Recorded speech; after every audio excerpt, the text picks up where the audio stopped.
आइए तो एक डरावनी कहानी सुनते हैं। पड़ोसन की आत्मा। यह कहानी जौनपुर के रहने वाले रमेश और उसकी पत्नी सीता की है।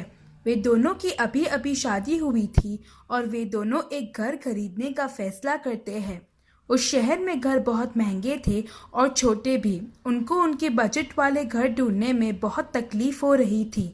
कई घर अच्छे होते परंतु महंगे होते और कई घर छोटे गंदे होते पर दाम कम होता। यह देखकर वे दोनों सोचने लगते हैं कि घर कैसे खरीदा जाए। वे अपने कुछ अच्छे दोस्तों से पूछते हैं तो उनमें से एक उन्हें शहर से दूर एक जगह पर घर के बारे में कहते हैं जो अच्छा था और दाम बहुत कम था।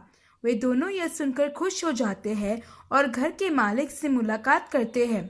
मुलाकात में मालिक का व्यवहार उन्हें कुछ ठीक नहीं लगा। मालिक ऐसे बात कर रहा था जैसे उसे किसी भी हाल में किसी भी दाम पर अपना बहुत अच्छा और सुंदर घर बेचना था। यह बात रमेश और सीता को अजीब लगी, परंतु इतने समय से घर न होने के कारण एक दोस्त के घर में रहना उन्हें अच्छा नहीं लग रहा था और इसीलिए वे दोनों उस घर को खरीदने के लिए तैयार हो जाते हैं। वे घर के बाहर पहुंचते हैं तो घर की खूबसूरती को देखकर हक्का बक्का रह जाते हैं। वे यही सोचते हैं कि इस सुंदर घर को इतने कम दाम में पाना उनका नसीब है। उस सुंदर आलीशान घर के पास एक और घर था जो बहुत बुरा और बदसूरत लग रहा था। वे सोचते हैं कि उस घर के मालिक ने न जाने क्यों घर को ऐसी हालत में रखा, पर उस बात को कुछ ही देर में भूल भी जाते हैं। अपने घर में वे लोग 2 हफ्तों में ही सारे शिफ्टिंग का काम कर देते हैं। रमेश सुबह सुबह काम पर जाता और सीता घर में रहकर घर के सारे काम करती। सीता की हमेशा एक आदत रहती कि वे अपने पड़ोसी से अच्छे रिश्ते निभाने में मानती, क्योंकि मुश्किल वक्त में पड़ोसी ही काम आते हैं। वे एक दिन जब रमेश काम पर चला जाता है तब घर के सारे काम खत्म करके अपने पड़ोसी के घर में कुछ मिठाई लेके जाती है। वे उनके दरवाजे पर दस्तक देती है। कुछ देर के बाद एक बूढ़ी औरत दरवाज़ा खोलती है तो सीता उनसे कहती है कि नमस्ते, मैं थोड़े दिन पहले ही आपके पड़ोस में रहने आई हूँ। मेरा नाम सीता है, क्या मैं अंदर आ सकती हूँ? वे बूढ़ी औरत जितनी डरावनी दिखती थी उससे भी ज्यादा उसकी आवाज़ डरावनी थी। वे सीता से अंदर आने के लिए कहती है और सोफा पर बैठने के लिए कहती है। अंदर से भी उनका घर बहुत पुराना और बदसूरत लग रहा था। सीता को घर में बहुत बेचैनी हो रही थी। बूढ़ी औरत सीता के सामने वाले सोफे पर बैठकर कुछ मंत्र जपना शुरू करती है। सीता बोलती है कि आपका नाम क्या है? आपके साथ और कौन कौन यहाँ रहता है?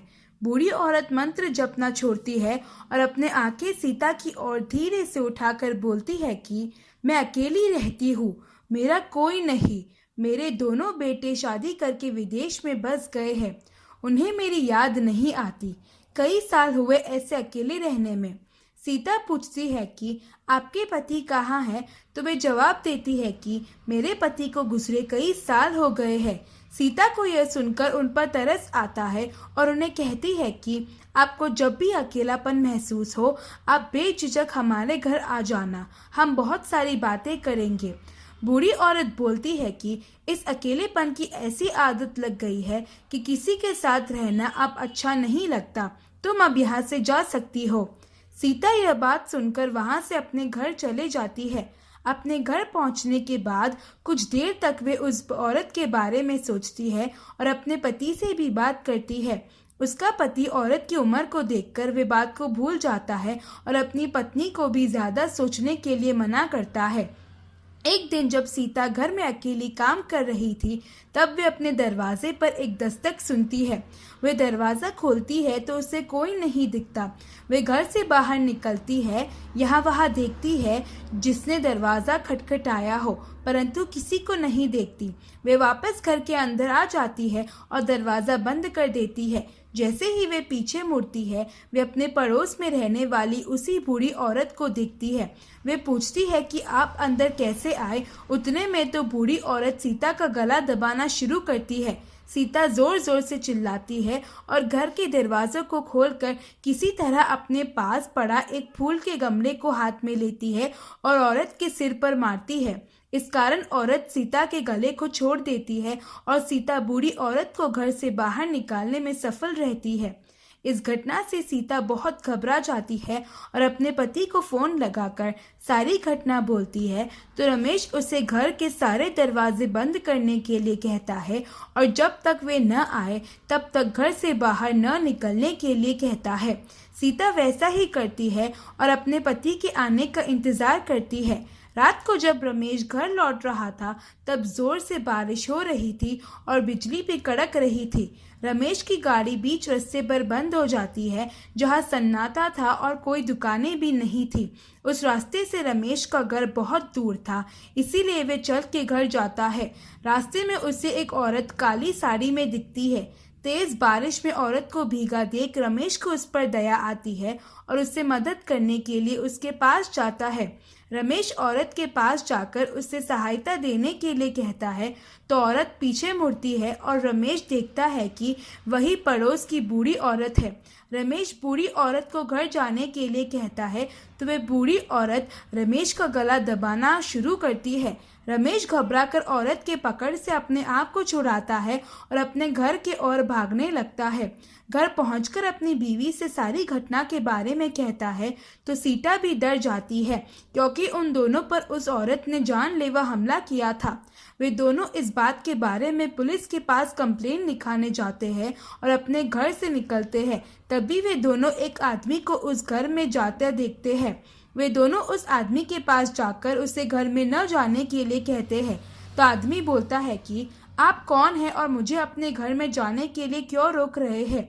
रमेश और सीता कहते हैं कि यह आपका घर है, पर यहाँ तो एक बूढ़ी औरत रहती है जो अकेली ही रहती है। आदमी अपनी आंखों में आंसू लाके कहता है कि वे बूढ़ी औरत मेरी बीवी है जिसकी मौत कई साल पहले हो गई है। क्या आप हमारे पड़ोसी हैं? वे दोनों यह सुनकर चौंक जाते हैं। वे कहते हैं कि हाँ, वे पड़ोसी है, परंतु बूढ़ी औरत मरी हुए कैसे है जब हमने खुद उसे कई बार देखा है और उसने हम पर जानलेवा हमला भी किया है। आदमी उन्हें बोलता है कि जिस आदमी से आपने यह घर खरीदा है वो मेरा बेटा है।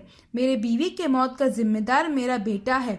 जब मेरे बेटे की शादी हो जाती है तब वे हमारे घर से निकलकर पड़ोस में अपना नया घर बनवाता है। मेरे बीवी को उसमें कोई शिकायत नहीं होती, परंतु जब मेरा बेटा उस घर को छोड़कर दूसरे शहर जाने का फैसला करता है तो मेरी बीवी यह बात सहन नहीं कर पाई। जबरदस्ती जब मेरा बेटा अपनी बीवी के साथ दूसरे शहर चला गया तो मेरी बीवी ने इस सदमे के कारण, अपने बेटे से दूर हो जाने के कारण अपनी जान ले ली थी। मेरी बीवी को मरने के बाद भी लगता है कि वापस इस घर में उसका बेटा रहने के लिए आएगा, इसीलिए उसकी आत्मा किसी को यहाँ नहीं रहने देती और घर को हमेशा सुंदर और साफ रखती है। पिछले 2 पड़ोसी भी उसके कारण डर कर यहाँ से भाग गए थे। मेरी बीवी की आत्मा आपको भी यहाँ नहीं रहने देंगी। वे सभी पड़ोसी से यही झूठ कहती है कि वे अकेली रहती है और उसका कोई नहीं। रमेश और सीता बहुत दयालु होने के कारण बूढ़ी औरत के मौत पर अफसोस करते हैं। वे दोनों सोचते हैं कि मरा हुआ व्यक्ति वापस नहीं आएगा, परंतु उसकी भटकती आत्मा को शांति दे सकते हैं। वे दोनों बूढ़ी औरत के बेटे को बहुत समझाने के बाद उसे उसी घर में वापस लाते हैं और वे सब मिलकर बूढ़ी औरत की आत्मा की शांति के लिए एक पूजा करते हैं। उनका बेटा हमेशा के लिए उसके पिता के घर में अपने बीवी के साथ रहना शुरू करता है। रमेश और सीता भी आराम से उसी पड़ोस के घर में रहते हैं और कभी भी किसी ने बूढ़ी औरत की आत्मा को वापस कभी नहीं देखा।